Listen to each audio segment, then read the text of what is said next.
Nobody fucking wins. Like it or not, you fight to lose. None of that shit is up to you. So just fuck it, let it through. Stop playing that fucking game. Like it or not, you bet you lose. None of that shit is up to you. So just fuck it, let it through. Now! He really did. Yeah, we're recording now. Are we good? We're good. I think we're good, yeah. Have you got level? Yeah, everything is done. Okay. 1, 2. 1, 2. Yeah. 1, 2. Check, check, check, check, check, check. Yeah. So, Janus Stark, new album. Yeah. You want to start from there? Yeah. We've got a new album out and Here. yeah, face your Face your biggest face fear. your biggest fear. And Yeah. I think it's the most complete sounding album that we've ever done. We love So- the comeback though, the Angel. That was Angel in the Flames. Yeah. Well, that one. that was a good comeback. To I the was classic very, one, right? yeah. I mean, I was very proud of that album, and we did a tour supporting the Wild Hearts. Now, the Wild Hearts are one of the bands that we get compared to a lot. Okay. There's a couple of bands that we get compared to. One of them's the Wild Hearts, another one's Three Colour Dread. You know, but we get compared to a couple of bands, and it's just a coincidence, but we do. And anyway, so the Wild Hearts were touring, and this was in 2019. Yeah. And Was it during the pandemic, right? During all this mess, you released it? no. Well, just before. Oh, you released it just before. Yeah. I'm trying to get the dates right, but I believe right. 2019, we recorded the album. Yeah. We recorded it in 2018 and 2019 because it's the way we record. I mean, we've got the first album, Great Adventure Cigar. That's kind of Everybody knows that. it's the benchmark. Yeah. Yeah. So you have to kind of live It's up. a good follow-up. I have to tell you this. It's a great follow-up. You have to live up to that. And the thing was, we recorded that album back in the day when you could get an advance out of a record label. Sure. So we got, I think that the our Great Adventure Cigar cost something like £50,000 to record. That's a cheap one, ain't it? Well, Yeah. it's not a bad amount of money. What would you do with I mean, £50,000? £50,000 is a lot of money. Can you imagine how many pizzas that'd get you? I mean, it would can't- seriously, £50,000. Yeah. Ooh, I could get a few Les Pauls. Yeah, you can do a lot of stuff. You know, But I mean, compared to I'm just trying to pop think. albums. I'm just trying to think of how many Not a lot. vinyl records I could. I am. I'm going off. How many pints of lager? How many pints of lager can you get for £50,000? many pints, man. Yeah. Many So, pints. We love this sport as well. Especially if you're in the Draper's Arms in Peterborough. But Yeah. yes, I digress. So Weatherspoon's pub's very, very cheap. he has some story to tell you. Yeah. So by the time you recorded the new album, the follow Around album, 2019. Yeah, you mean Yeah, do you Angel in remember- the Flames? Yeah, the January 2019 Yeah, Camden Rocks Festival. Do you remember that? yeah. You played in the Monarch, the venue That's was the right. Monarch, I remember it. Yeah. He has Because some nice story. to Yeah. tell I you remember about it really well. Yeah, go on. this. Yeah. It was you were playing in a headline gig. We're playing just Yeah. before. Yeah, we we- have a band as well. Was you playing? Yeah. We were playing like a couple slots before. Did we? No, we did, were like the second You one just in the came after we finished. afternoon. You didn't see us play. Did we borrow your speaker cabs? No, that was the band before, I think. Right. Okay. Because we borrowed someone's Marshall cabs. So, what happened? Yeah, so I thought Janus Stark, what those guys? And then when you started playing, I thought, we what those didn't old know. guys? We didn't know Janus Stark. Never heard of. So, I said to myself, who's that old guy? I was Yeah, who are those so old close guys? to come and tell you, put it down. Yeah, put the guitar down. You have your time, retire. Then you start playing. You killed us away. Yeah. I was like, shit, who is this band? Who is this Yeah. guy? And he's like a Prodigy guitarist. Yeah. I was like, what a fool can I was you jumping be up when and you down. don't do your research properly, right? So, one of the questions, what keeps you going after all these years? So many bands from the 80s, 90s. You're fucking legends, man. Yeah. Yeah. Well, I would say take advantage of it now because it might not be lasting forever. I mean, look. It will last forever. Your money will not. No. Your legacy will definitely last forever. The thing is right now we've Yeah. got this album, and we had to do this album and the last one as well, Angel in the Flames. But this one feels very, very complete.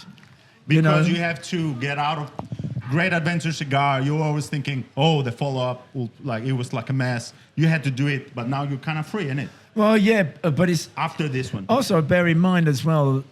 I mean, I've been in a few other bands, like Yeah, a lot of bands. Yeah. so like the English Dogs and things like that, and all of these bands have released albums, but you know, they never felt complete. They just never felt whole. Whereas this one, you know, each song just kind of ticks a box, Yeah. and then the final one just underlines it and says, "Yeah, this is it." You know, so it was the album that had to be. And but what I'm trying to say by that is enjoy it now, like we are doing, Because it ain't lasting forever. There might not be another one, you know. That's just how it is.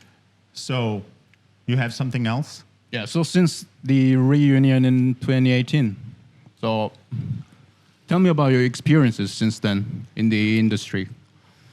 Well, one of the great things was He looks underwhelming. His well, size. no, one of the great things was actually getting signed by Time and Matter Records, which was like, I mean, that was fantastic, and that was really thanks to Alvin Gibbs, the bassist of the UK Subs. Okay. Okay, so the UK, we've loved that band forever, and I've had a quite strong connection with them. In fact, on the first album, Great Adventure Cigar, the song Enemy Lines is co-written with Charlie Harper. Sure. Floyd. No, Enemy Lines. The first Enemy The Lines. first track, song, wasn't it? the first song. I was in Yeah. the UK Subs. I played Okay. guitar for the UK Subs, not for a long time, because as soon as I started playing with them and it was looking good, I'm going to join this band as a permanent member, the Prodigy thing happened. So then I got the job in the Prodigy, Prodigy. man. So- What a kind of time you had. So there. then, basically, I saw. I went to see the UK Subs, and I was hanging out with Alvin, and I was talking to him about Janus Stark, and he said, "Well, why don't you ask our record label? Ask our record label and see if they'll sign you." And so, he gave me. In fact, I think that he was there on that night. He said, "I'll introduce you." Sure. So that was it. Alvin did it, really. So and Time and Matter Records, they're a small independent label, but they are a great label and lovely guys. Their hearts are in the right place. And Listen, they let you keep your artistic vision. Do your things like as yeah, you like. more than that. Their hearts, enough, man. their hearts That's and more their than enough. morals are in the right place. Now, listen, we did get offered a deal at the same time with another label. And the guy, Simon, you'll remember this, the guy took us for a drink, and all he was talking about was Nigel Farage. Do you remember that? What the fuck is this? What about It's him? like Well, some it's What very, about him? very fucking right wing. No, you no, know. that is not our game. A horrible English guy that's associated with the fucking National Front. Yeah. You know, Oh. I don't want to have anything to do with that shit. So I So mean, you're talking about this thing now. We were going out of music. Of course, something wrong with the music industry, and you know it because you start from the 80s. So you've seen the right way, which I believe it was. well, the right way was buying records, and then it turned as to a buying musician, CDs. Exercise, get good with your instrument, get a band together, rehearse, play some gigs, Yeah. get signed, and just you go on. But now you have to do all this other stuff. Yeah. And how do you feel like nowadays artists and younger generation? They're struggling to get through. Well, can you imagine what it's like for a guy who's 56 then? I mean, it's like when you're in a band and also at the same time you're your own PR person, Yeah. it's exhausting. Like every We artist, fucking know, every you young walk artist right everything now. Together, man. I mean, I know you know, what you're talking about. I've got a family and all that kind of stuff, and at Yeah. the same time, I'm expected to sort of like rally up people Yeah. to come to the gigs, and it's like, Plus, you're like a guitar teacher, so you do Yeah. your teachings. You have your other stuff as well, your Yeah, family yeah. stuff.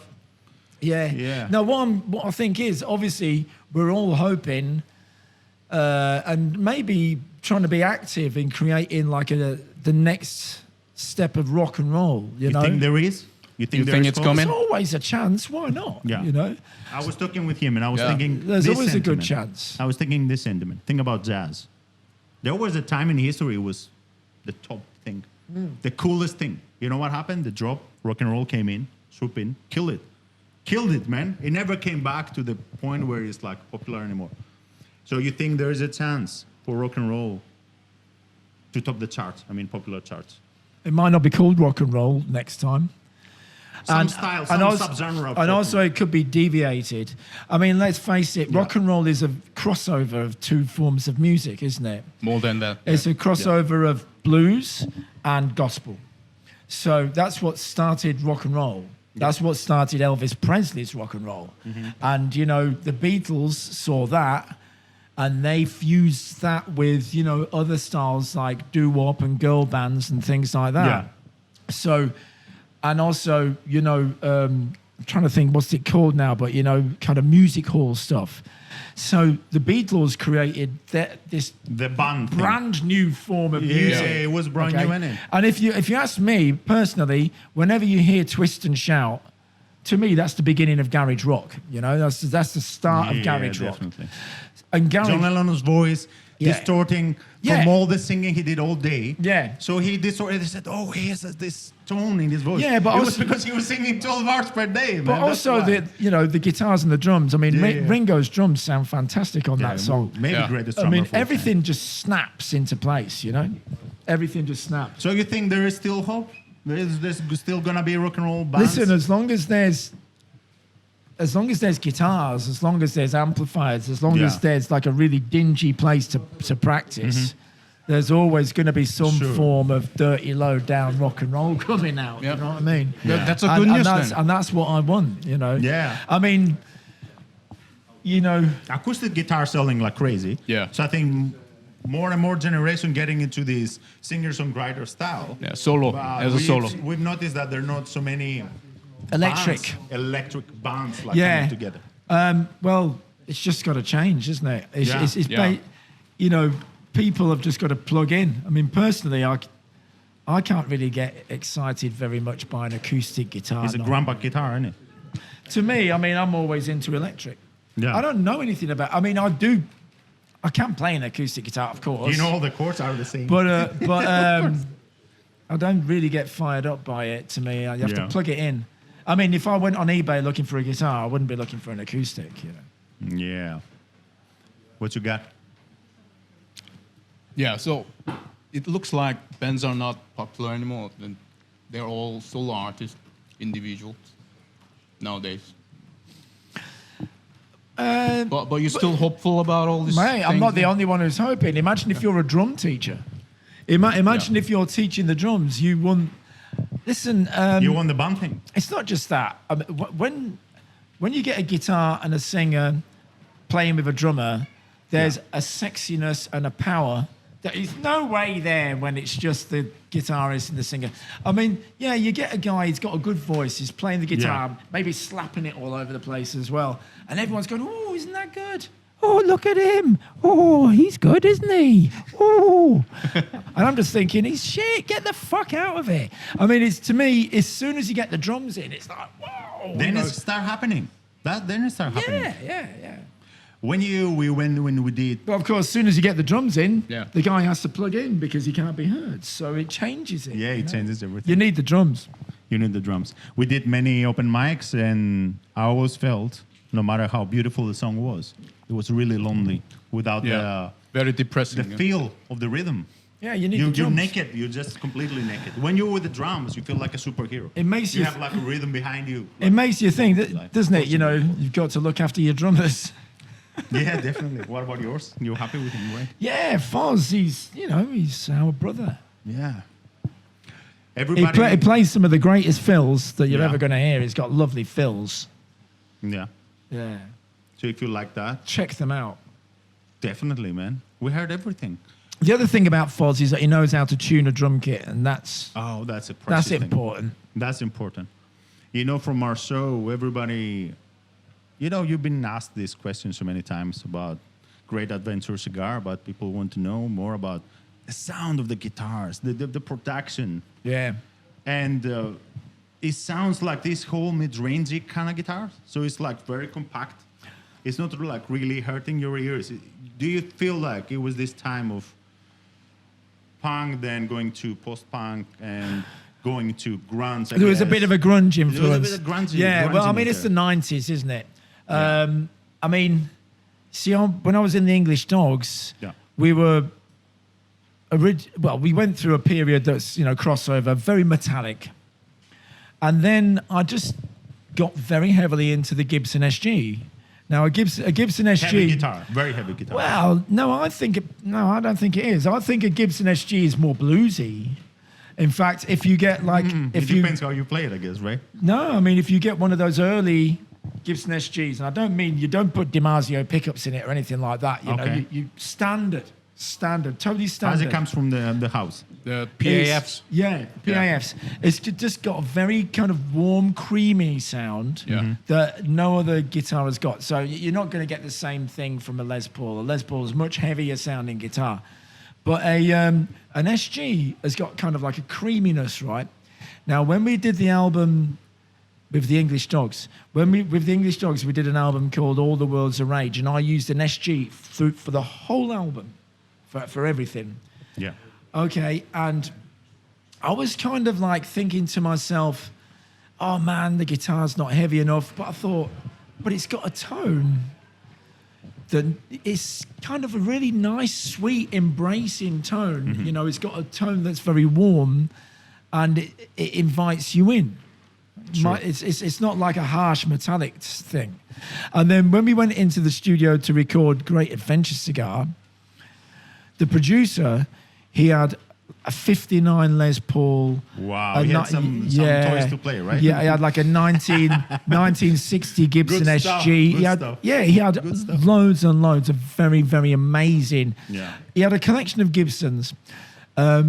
We used some single coil guitars as well. He had a single coil Gibson SG. That was unusual. You got so many compliments for other artists like Foo Fighters. Yeah, they liked it. They really liked it. I mean, they were in their first albums. They were playing this kind of thing, in it, like this crossover. You call it crossover with punk and heavy metal.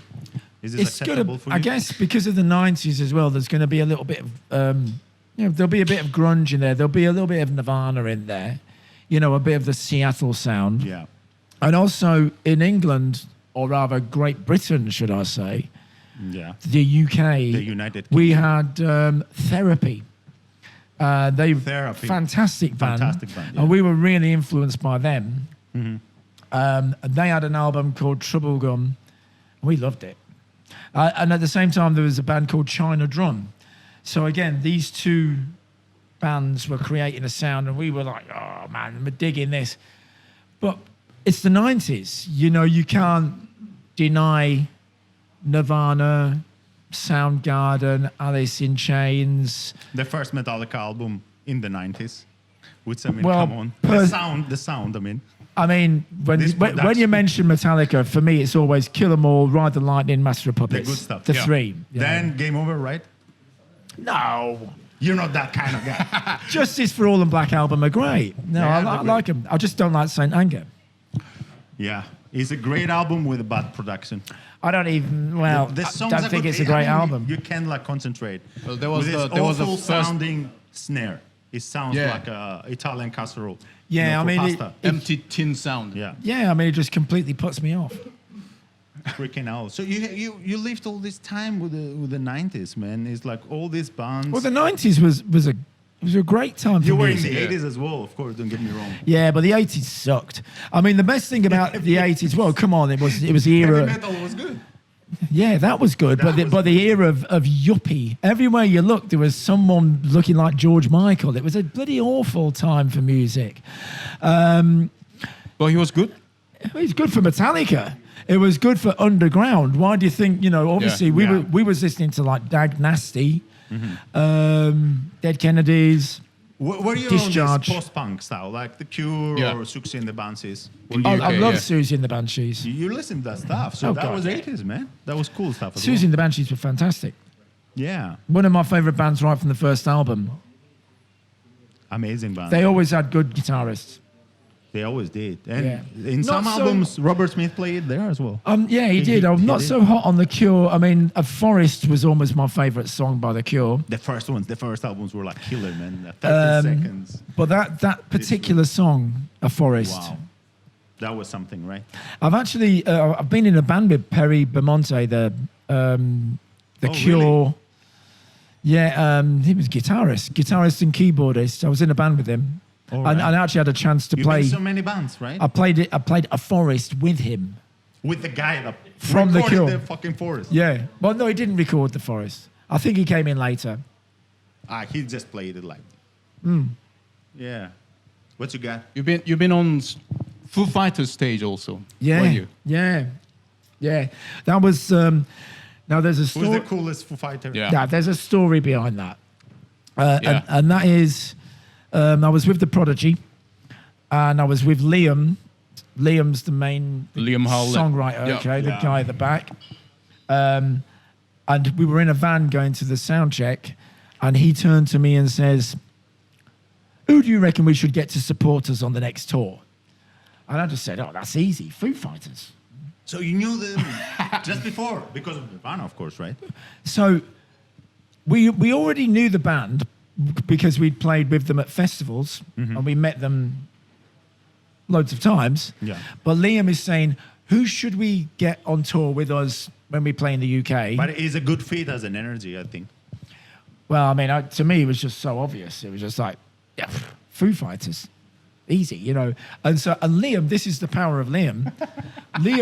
He was Prodigy boss, right? Liam got on the phone there and then And he did it and like this. phoned up his agent, Yeah. the Prodigy agent, and then their agent phoned immediately Foo Fighters agent, and Just like that, he bang, got them. it happened Game over. straight away. Game over. So now look, great. so that's the power of Liam.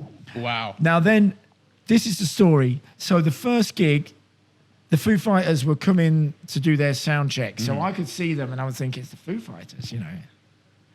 And I had my Guitar World, you know, where I tune up my guitars, Sure. you know, and I was by the side of the stage, and they were walking towards the stage pretty slowly, looking at each other and talking, and then I just started playing Monkey Wrench. And then the whole riff, and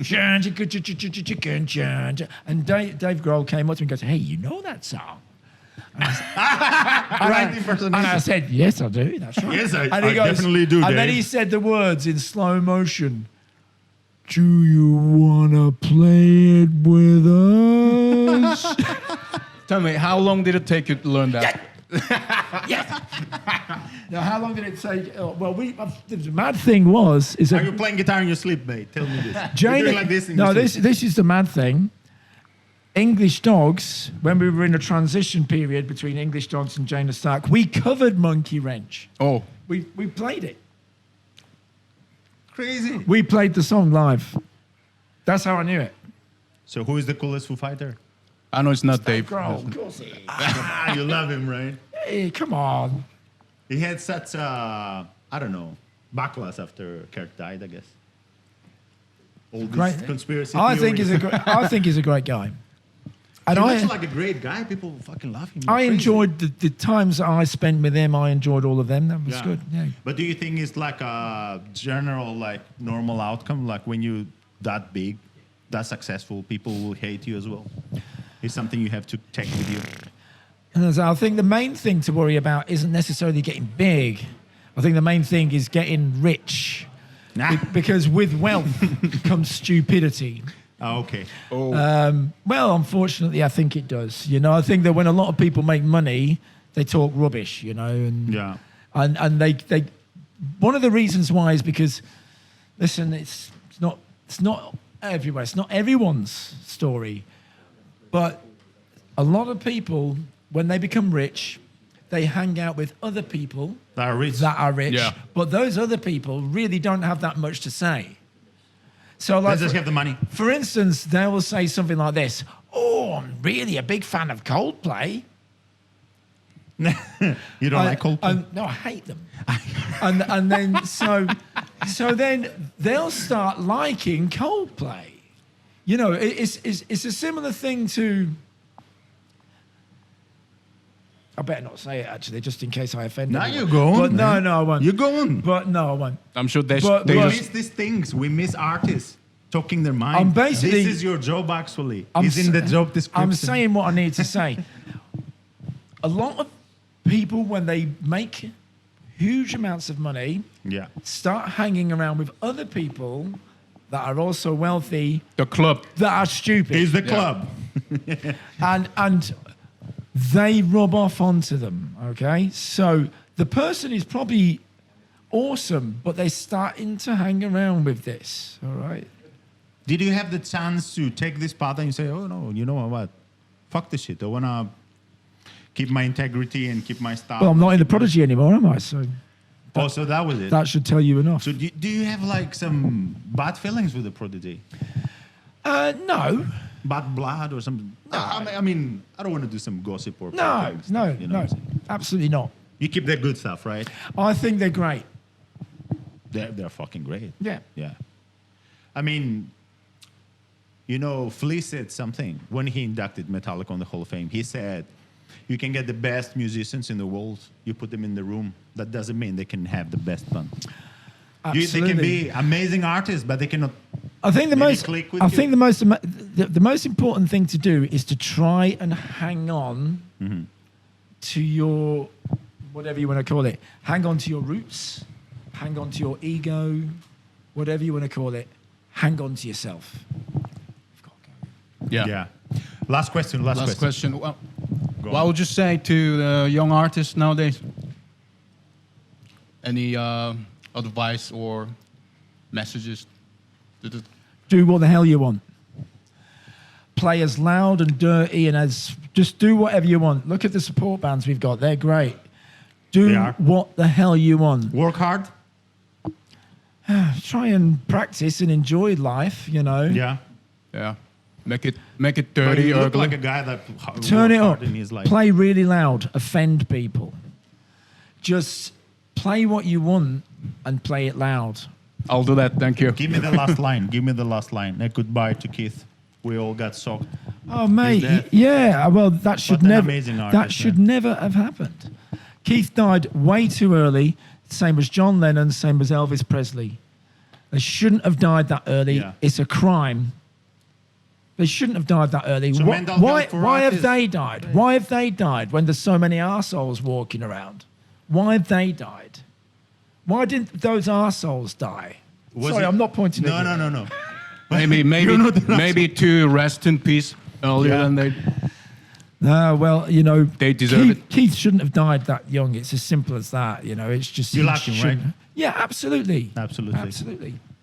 Okay, so that was it. Our legend, top 100 all-time guitarist, maybe top 50. I mean, for me, it's like top 20, Yeah. but it's just me. man. Peterborough punk legend. Yeah. That's it. Thanks a lot, man. Thank you. Okay. Amazing.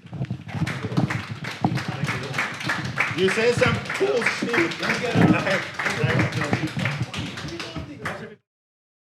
Wait! I have to stop you there. Don't forget to subscribe to the channel and hit that notification bell. Visit our website to join our mail list to receive news and special offers around the band and the show. Feel free to talk shit about things you like or dislike. And please support us through Patreon so we can keep making awesome content for you. Follow us on social media and don't forget, in a fight between idiots, nobody wins. Until next time.